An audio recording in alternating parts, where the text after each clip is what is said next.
আসসালামু আলাইকুম।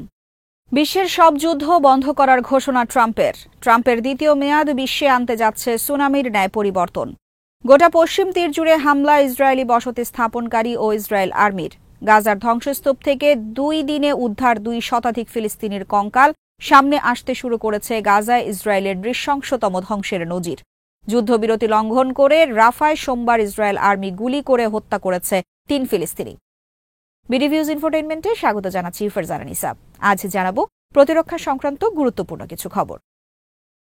Donald Trump সোমবার দ্বিতীয়বার যুক্তরাষ্ট্রের প্রেসিডেন্ট হিসেবে শপথ নেয়ার পরপরই বলেছেন, আমি বিশ্বের সব যুদ্ধ বন্ধ করে দেব, দ্রুত বন্ধ হয়ে যাবে ইউক্রেন যুদ্ধ, এজন্য আমি রাশিয়ার প্রেসিডেন্ট পুতিনের সাথে আলোচনায় বসতে যাচ্ছি। ট্রাম্প বলেন, আমি বিশ্বে শান্তি স্থাপন করতে চাই, আমি চাই বিশ্ব যেন আমাকে মনে রাখে একজন শান্তি স্থাপনকারী হিসেবে। ডোনাল্ড ট্রাম্প সোমবার প্রেসিডেন্ট হিসেবে শপথ নেয়ার পর প্রথম দিনই যেসব নির্বাহী আদেশে স্বাক্ষর করেছেন তাকে ভূমিকম্পের সাথে তুলনা করেছেন বিশ্বের অনেকের মতে বিশ্বে সুনামির ন্যায় পরিবর্তন আসতে যাচ্ছে ট্রাম্পের দ্বিতীয় মেয়াদে।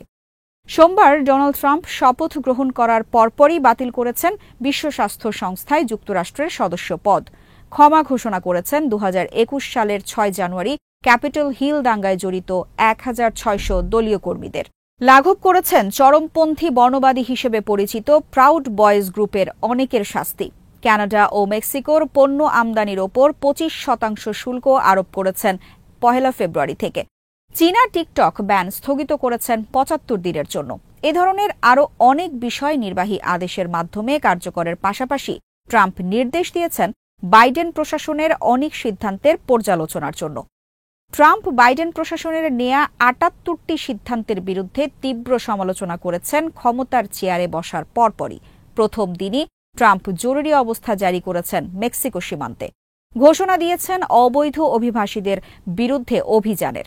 জন্মসূত্রে যুক্তরাষ্ট্রের নাগরিকত্ব গ্রহণের ক্ষেত্রেও কড়াকড়ি আরোপের আদেশ দিয়েছেন ট্রাম্প। তবে বিশ্বে শান্তি স্থাপনের কথা বললেও ট্রাম্প মেক্সিকোর বিরুদ্ধে যে বক্তব্য দিয়েছেন তাকে অনেকেই আখ্যায়িত করেছেন যুদ্ধের উস্কানি হিসেবে। ট্রাম্প বলেছেন, আমি মেক্সিকো উপসাগরকে এখন থেকে বলবো গালফ অফ আমেরিকা। আমি আমেরিকাকে আবার মহান দেশ হিসেবে প্রতিষ্ঠা করব এবং আমাদের বৈধ ভূমি আবার উদ্ধার করব। আমেরিকা আবার ফিরে যাবে তার স্বর্ণযুগে।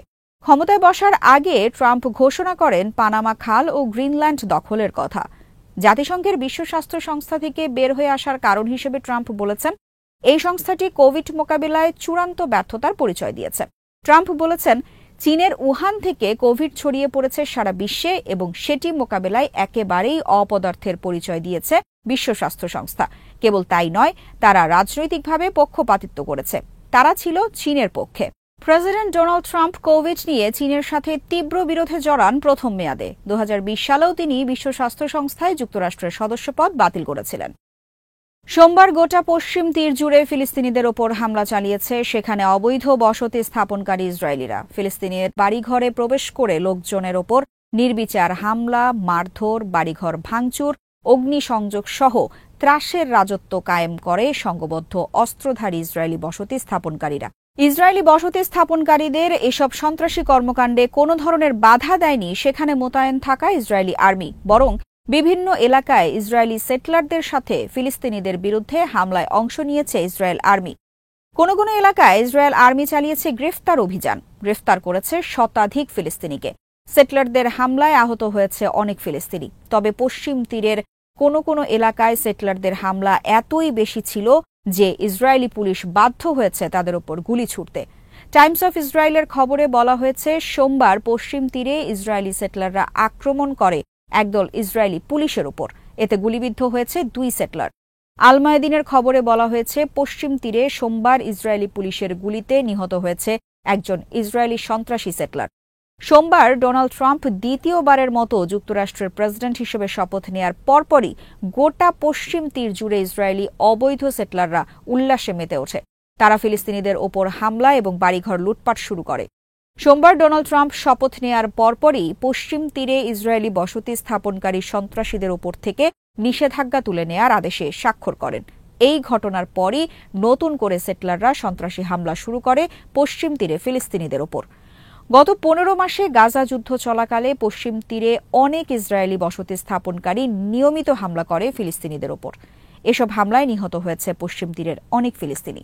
সে কারণে বাইডেন প্রশাসন বেশ কয়েক দফায় ইসরায়েলের সন্ত্রাসী সেটলারদের ওপর নিষেধাজ্ঞা আরোপ করে। কিন্তু ডোনাল্ড ট্রাম্প ক্ষমতা গ্রহণ করে প্রথম দিন বাইডেনের এই সিদ্ধান্তের সমালোচনা করেন এবং নিষেধাজ্ঞা তুলে নেন। রোববার থেকে কার্যকর হওয়া গাজা যুদ্ধবিরতি চুক্তির অংশ হিসেবে ইসরায়েল আর্মি পশ্চিম তীরে অবস্থিত তাদের কারাগার থেকে মুক্তি দেয় ৯০ জন ফিলিস্তিনিকে। এর বিরুদ্ধে তীব্র ক্ষোভ প্রকাশ করে ইসরায়েলের কট্টরপন্থী রাজনীতিবিদরা। তারা মুক্তিপ্রাপ্ত ফিলিস্তিনিদের সন্ত্রাসী হিসেবে আখ্যায়িত করে নানা ধরনের উস্কানিমূলক বক্তব্য দিতে থাকেন। ৯০ জন ফিলিস্তিনিদের মুক্তি দেওয়ার জন্য নেতানিয়াহু সরকারের সমালোচনা করে পশ্চিম তীরের ইসরায়েলি বসতি স্থাপনকারী অনেক গ্রুপ। তারাও এর বিরুদ্ধে প্রতিবাদ জানায়, বিভিন্ন এলাকায় অস্ত্রসহ বিক্ষোভ করে ফিলিস্তিনিদের বিরুদ্ধে। তারা ফিলিস্তিনিদের বাড়িঘরে হামলার পাশাপাশি ক্ষেত খামার এবং ব্যবসা প্রতিষ্ঠানেও হামলা ও লুটপাটের পর আগুন ধরিয়ে দেয়। পশ্চিম তীরের রামাল্লা, বেথলেহেম, হেব্রন সহ সমগ্র এলাকার বিভিন্ন শহর ও গ্রামে ঘটেছে হামলার ঘটনা। ইসরায়েলের গণমাধ্যমে প্রকাশ করেছে হামলার অনেক ভিডিও। আল জাজিরার খবরে বলা হয়েছে, পশ্চিম তীরে সোমবার ইসরায়েলি সেটলারদের হামলার সময় ইসরায়েল আর্মি বিভিন্ন এলাকায় বন্ধ করে দেয় অনেক রাস্তা ও চেকপোস্ট। বিভিন্ন এলাকায় নতুন করে স্থাপন করে চেকপোস্ট, বাধা দেয় ফিলিস্তিনিদের চলাচলে। অনেক এলাকায় রাস্তা বন্ধ করে দিয়ে ফিলিস্তিনিদের তাদের বাড়িঘরে আটকে রাখার ব্যবস্থা করে। গোটা পশ্চিম তীর জুড়ে ফিলিস্তিনিদের ওপর হামলার সময় ইসরায়েল আর্মি যেমন নীরব ভূমিকা পালন করেছে এবং সহায়তা করেছে, তেমনই নীরব ভূমিকা পালন করে মাহমুদ আব্বাস সরকারের পুলিশ। মাহমুদ আব্বাস সরকারের পুলিশ এক সপ্তাহ আগে পশ্চিম তীরে অভিযান চালায় হামাসের বিরুদ্ধে এবং সেই অভিযানের নিহত হয়েছে ২০ জনের বেশি ফিলিস্তিনি। মাহমুদ আব্বাসের পুলিশ রোববার পশ্চিম তীরে গ্রেফতার করে আল জাজিরার ২ সাংবাদিক। পশ্চিম তীরে ইসরায়েলের কারাগার থেকে ফিলিস্তিনিদের মুক্তি দেওয়ার ঘটনা লাইভ সম্প্রচার করছিল আল জাজিরার ২ সাংবাদিক। এরপরই তাদের গ্রেফতার করে ফিলিস্তিন সরকারের পুলিশ। তবে তীব্র চাপের কারণে পুলিশ বাধ্য হয়েছে তাদের ছেড়ে দিতে। এর আগে পশ্চিম তীরে আল জাজিরা অফিস বন্ধ করে দিয়েছে ইসরায়েলের দালাল মাহমুদ আব্বাসের সরকার। মিডল ইস্ট আই এর খবরে বলা হয়েছে, মাহমুদ আব্বাসের সরকার বর্তমানে ট্রাম্পকে দেখানোর চেষ্টা করছে তারা হামাসের বিরুদ্ধে এবং হামাস দমনে তারাও ইসরায়েলের ভূমিকা পালন করছে। ১৯৬৭ সাল থেকে পশ্চিম তীর ইসরায়েলের দখলে। তখন থেকে পশ্চিম তীরে মোতায়েন রয়েছে ইসরায়েল আর্মি। ইসরায়েল পশ্চিম তীরে দখলে নেয়ার পর এখন পর্যন্ত ৯ লাখের বেশি ইসরায়েলিদের সেখানে বসতি স্থাপনের ব্যবস্থা করেছে ইসরায়েল সরকার। ফিলিস্তিন নামক যে রাষ্ট্র ও সরকার বিশ্বে পরিচিত তা এই পশ্চিম তীরেই সীমাবদ্ধ। পশ্চিম তীরের ইসরায়েলি সেটলাররা যুক্তরাষ্ট্রের নির্বাচনের আগে ট্রাম্পের বিজয়ের পক্ষে প্রার্থনা করে এবং বিভিন্ন এলাকায় ট্রাম্পের পতাকা স্থাপন করে। নির্বাচনে ট্রাম্পের জয়ের পর থেকেই পশ্চিম তীরের ইসরায়েলি বসতি স্থাপনকারীরা বেপরোয়া হয়ে ওঠে। পশ্চিম তীরের ইসরায়েলি ট্রাম্পের পক্ষে, কারণ নেতানিয়াহু সরকার পশ্চিম তীরকেও ইসরায়েলের ভূখণ্ড হিসেবে অন্তর্ভুক্ত করতে চায় ইসরায়েলের সংবিধানে। আর নেতানিয়াহু সরকারের এই পরিকল্পনায় সমর্থন রয়েছে ট্রাম্প প্রশাসনের। এর আগে ইসরায়েল তাদের দখলে থাকা গোলান মালভূমির নাম দিয়েছিল ট্রাম্প মালভূমি বা ট্রাম্প হাইট।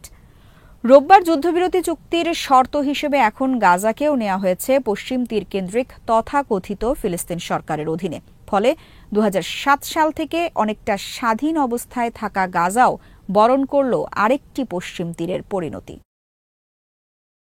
গাজার জনবহুল বিভিন্ন এলাকা থেকে ইসরায়েল আর্মি চলে যাবার পর নতুন করে প্রকাশ হতে শুরু করেছে ইসরায়েল আর্মির ঘৃণ্য বর্বরতার অনেক নজির।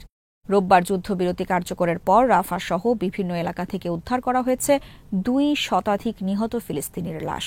বিভিন্ন ভবনের নিচে চাপা পড়া এসব ফিলিস্তিনিদের অনেকেই নিহত হয়েছেন কয়েক মাস আগে। কেবল রাফা থেকে রবি ও সোমবার বিভিন্ন ভবন থেকে উদ্ধার করা হয়েছে ১৩৭ ফিলিস্তিনের লাশ। গাজায় ধ্বংসস্তূপের মাঝে ফেরা ফিলিস্তিনিরা গণমাধ্যমকে জানিয়েছেন, যেখানে সেখানে পড়ে আছে অনেক মানুষের কঙ্কাল। বিধ্বস্ত ভবন পরিষ্কারে হাত দিলেই বের হয়ে আসছে মানুষের লাশ আর কঙ্কাল। যুদ্ধ চলাকালে ইসরায়েল আর্মি গাজায় এক পর্যায়ে সাংবাদিক প্রবেশ নিষিদ্ধ করে। ফলে সেখানকার বাস্তব অবস্থা জানত না বাইরের বিশ্ব। ইসরায়েল আর্মি বিভিন্ন এলাকায় ফিলিস্তিনিদের বাড়ি ঘরে প্রবেশ করে ঠান্ডা মাথায় হত্যা করেছে সবাইকে। ফিলিস্তিনিরা বাড়িঘরে থাকা অবস্থায় আগুন দিয়ে পুড়িয়ে দেওয়া হয়েছে অনেক বাড়ি। রোববার থেকে যুদ্ধবিরতি চুক্তি বাস্তবায়নের পর গাজায় ফিরতে শুরু করেছে ফিলিস্তিনিরা। বিভিন্ন এলাকা পরিদর্শন শুরু করেছে স্থানীয় এবং আন্তর্জাতিক বিভিন্ন গণমাধ্যমের সাংবাদিকরা। অনেকের ড্রোন ভিডিওতে ফুটে উঠেছে গোটা গাজায় ইসরায়েল আর্মির নৃশংসতম ধ্বংসলীলার দৃশ্য। যুদ্ধবিরতি লঙ্ঘন করে সোমবার ইসরায়েল আর্মি গাজার দক্ষিণে রাফায় হত্যা করেছে ৩ ফিলিস্তিনিকে, এর মধ্যে একজন শিশু।